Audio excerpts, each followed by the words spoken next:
brands being closer to people is always based on a very important thing, and it's the understanding of empathy. We need to understand that our market is not only the data and the spreadsheets that brand and marketing people are showing us. We know that these are the used and the useful tools that are actually the ones that are facilitating our work. However, the thing that I really find fascinating about our work is to dive beyond the data, which is only numbers.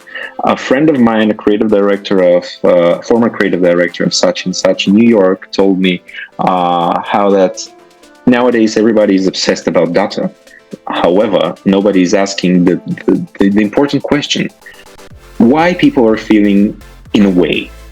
Therefore, I believe that nowadays, having in mind how technology is approaching fastly, trying to overcome all our skills that we've been developing as consultancies and creative partners to our clients, we need to focus further on a question that is very, very important. And this is the why question.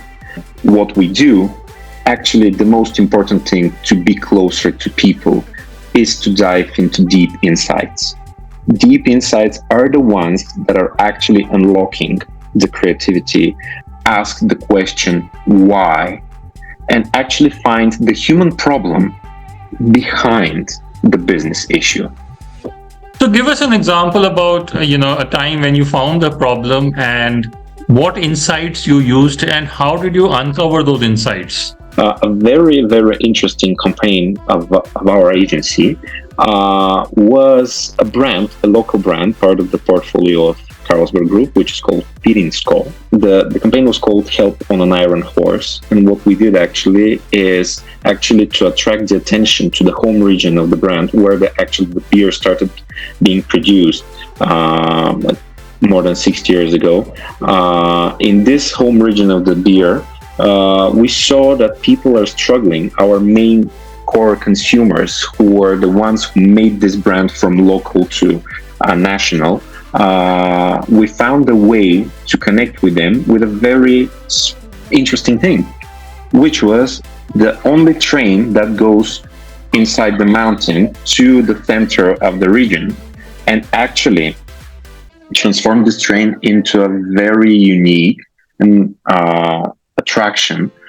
We branded it with the beer. We developed a completely new experience with a special train car, which was made for selling beer there, experiencing the brand. And actually, we dedicated the entire marketing force of the brand to actually promote the region where the people who are the best brand ambassadors of the brand of Pirinsko, to attract all the tourists, because actually the insight was that people from the region are mostly relying on tourism for their livelihoods. Излез навън, усети духа на планината с теснолинейката Септември Добринище.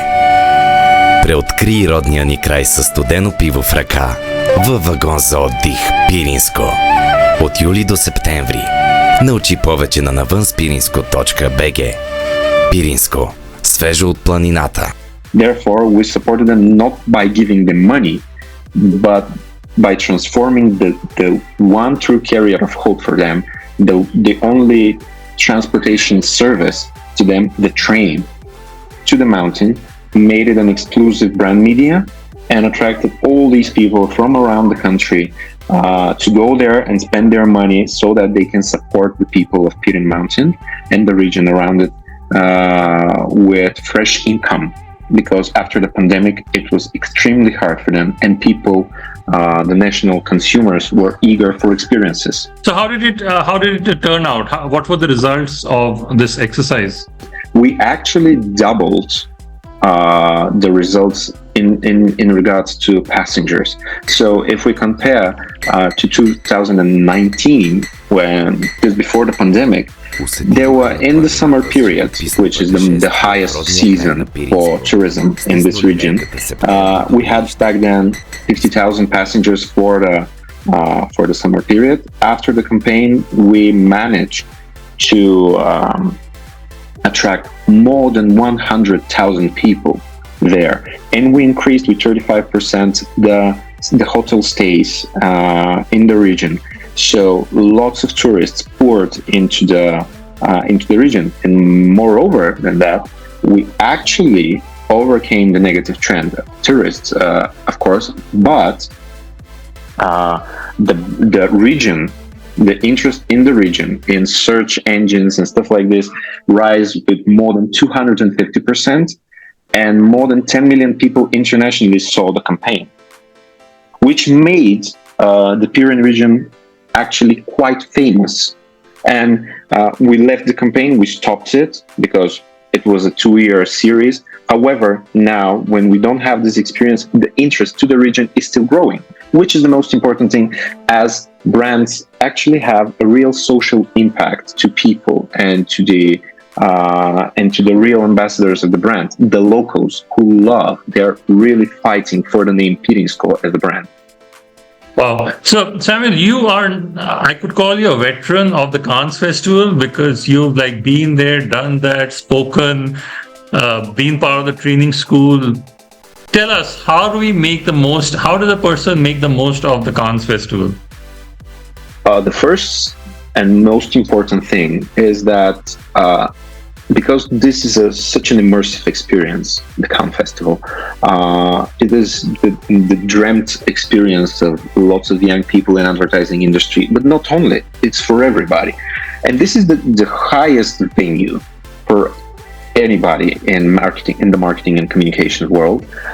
Therefore, I really, really, really believe that you need to focus, first of all, on the things that are really the most important to you. Don't fear of the FOMO, because you would definitely miss something out. But focus on the most important things and try, first of all, to make the most of it by taking the things that are really important to you. For example, sacrifice some of the talks that might be with lots of famous people, because there are lots of famous people who are speaking there. But you can sacrifice actually some of these talks, because most of the times these are things that they're summing up lots of interviews that they have given, or there's so many information about the initiative that famous people are having.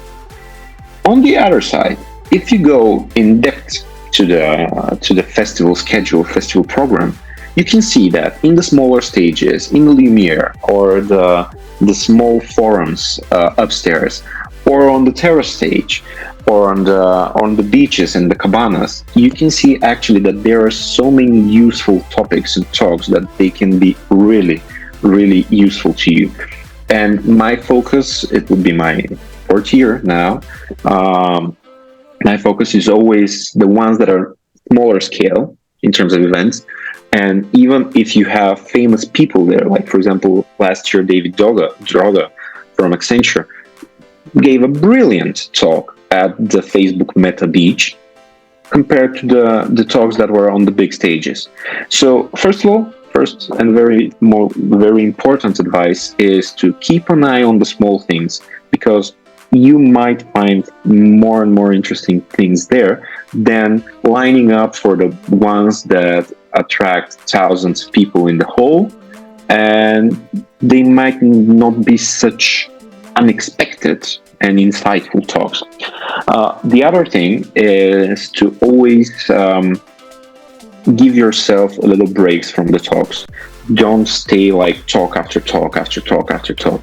Try to take a break for 1 hour in between sessions that you like to see, and go to the places for networking.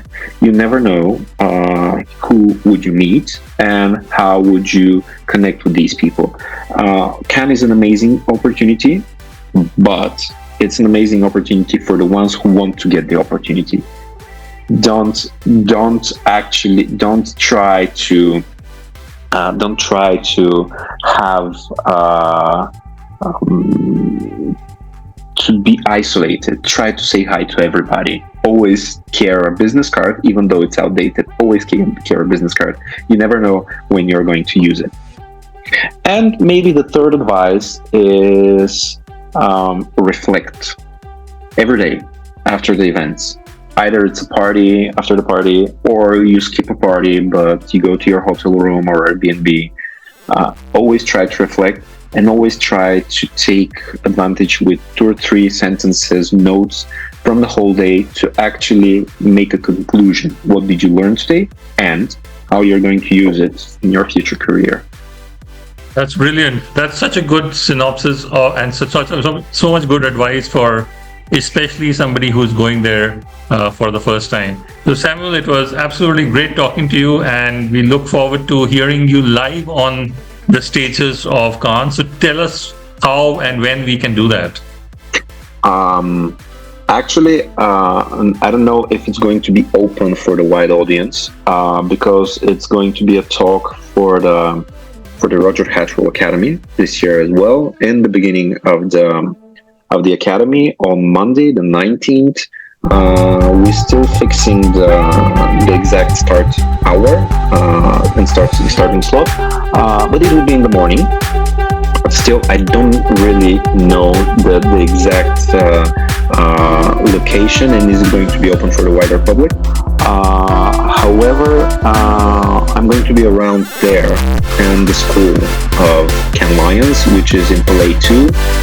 I'll be around there, so if anybody wants to meet me and talk, I'm always open for this. In addition, as I was a jury member of the Work Effectiveness Awards Global, I would be in the work initiatives as well throughout the whole festival, so I'll be there. You can always, first of all, hit me up on LinkedIn, Samuil Petkov, and then we can schedule a meeting and talk about the festival, about creativity, and how to make better work. Great. So anybody listening, hit up Samuil Petkov because he's the man you got to know if you talk about strategy, design, and anything that's happening, especially in Bulgaria and around. So thank you for talking to us. Thank you, Carter.